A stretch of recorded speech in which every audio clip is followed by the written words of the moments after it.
Hello, my name is Jim DeMeo and this is A Course in Miracles. Today's lesson is Lesson 10. My thoughts do not mean anything. This idea applies to all the thoughts of which you are aware or become aware in the practice periods. The reason the idea is applicable to all of them is that they are not your real thoughts. We have made this distinction before and will do so again. You have no basis for comparison as yet. When you do, you will have no doubt that what you once believed were your thoughts did not mean anything. This is the second time we have used this kind of idea. The form is only slightly different. This time the idea is introduced with my thoughts instead of these thoughts. And no link is made overtly with the things around you. The emphasis is now on the lack of reality of what you think. This aspect of the correction process began with the idea that the thoughts of which you are aware are meaningless, outside rather than within, then stressed their past rather than their present status. Now we are emphasizing that the presence of these thoughts means that you're not thinking. This is merely another way of repeating our earlier statement that your mind is really a blank. To recognize this is to recognize nothingness when you think you see it.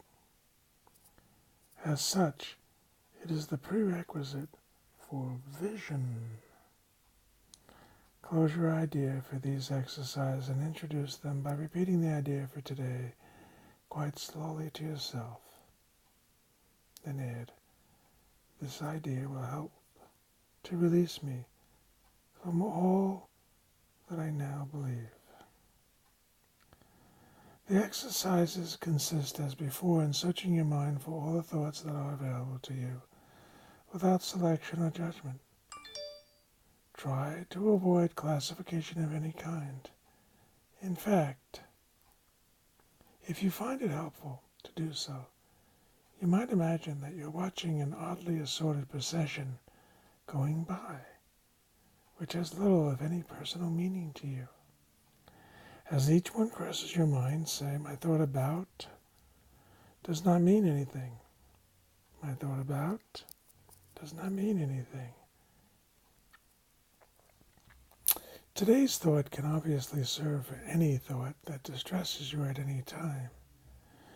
In addition, 5 practice periods are recommended, each involving no more than a minute or so of mind searching. It is not recommended that the time period be extended, and it should be reduced to half a minute or less if you experience discomfort.